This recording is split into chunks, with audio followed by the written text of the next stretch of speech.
Hi there, my name is Anna. I am 21 years old and I have narcolepsy. This video is intended to give you a brief taste of what I struggle with on a daily basis.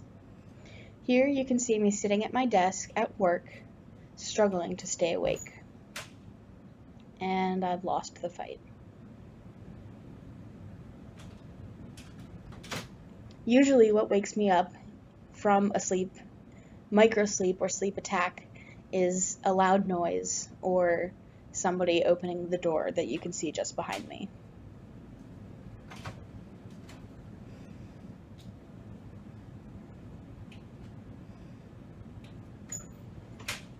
And just like that, I am fully asleep.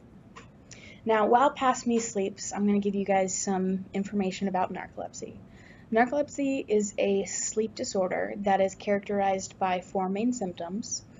These symptoms are excessive daytime sleepiness, pretty self-explanatory, cataplexy, which is a sudden weakness and loss of muscle tone in some or all muscles that can cause anything from slurred speech to total body collapse.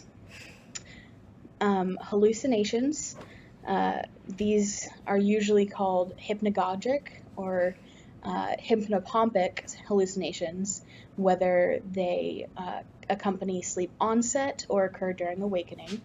And then sleep paralysis is another main symptom of narcolepsy, which is when either when you're falling asleep or just waking up, you are aware of your surroundings, but you are unable to move or speak.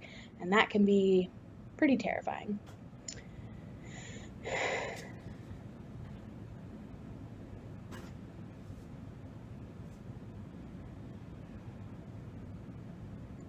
In this case, you can see that I've taken my chin off my water bottle in an attempt to stay awake, but clearly it did not work.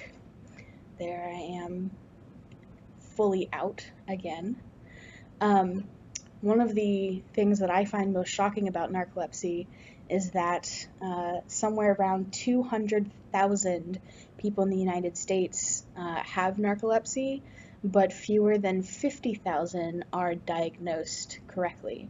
And accompanying that fact, typical time between the onset of the disorder and correct diagnosis is 15 years, which tells me that a lot of doctors, when seeing the symptoms of narcolepsy in a patient, don't know what they're seeing, don't know how to correctly diagnose, things like that. So I'm trying to bring a little more awareness to the disorder.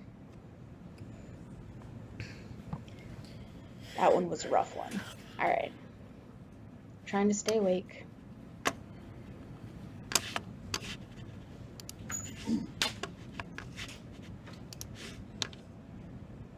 The frustration on my face you see there is because I realized that I had read the same sentence 3 times in a row.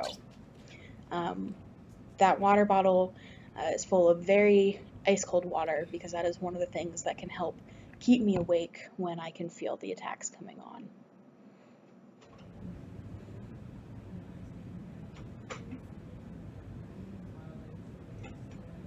Yep, there I go again, just fully asleep, just like that.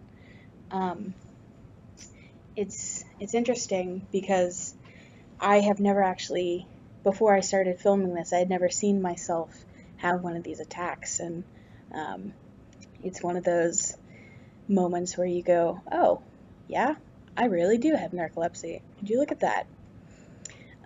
So for me, I mentioned in the description at the very beginning of the video that during this filming, I am actually on the highest safe dose of stimulants that I could possibly be on, and even still, clearly, I'm having a very hard time, which means to me at this point in time that since the medications aren't doing what I need, that I need to be making some lifestyle changes.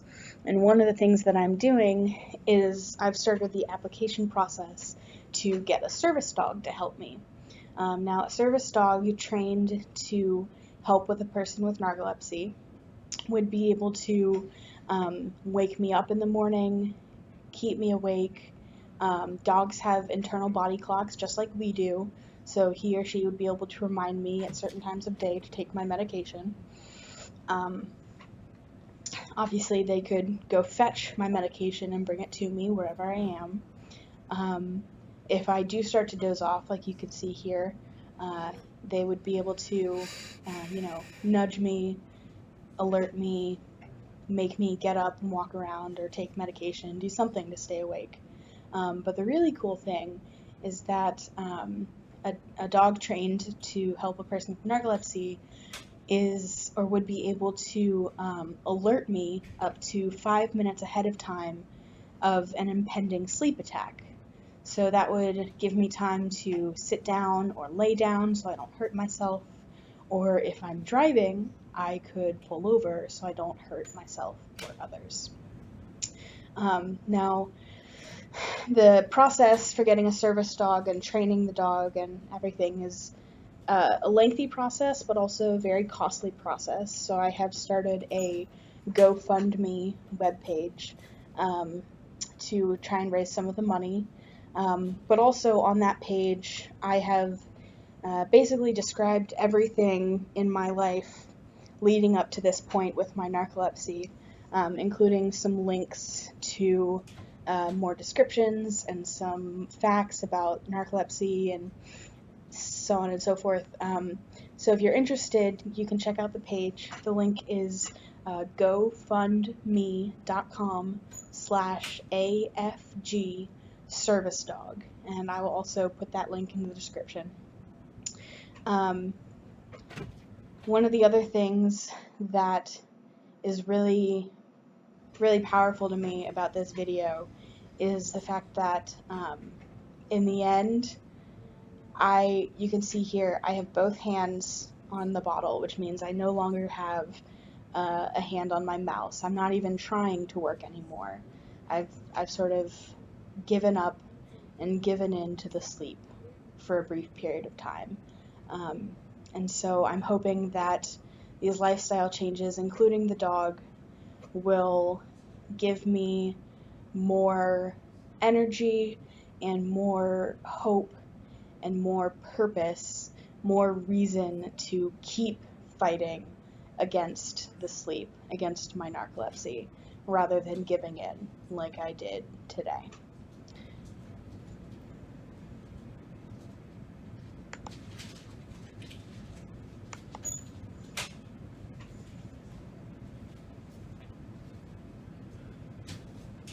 And finally, just one last thing to keep in mind. Narcolepsy, while it is treatable, there are treatments to help with the symptoms.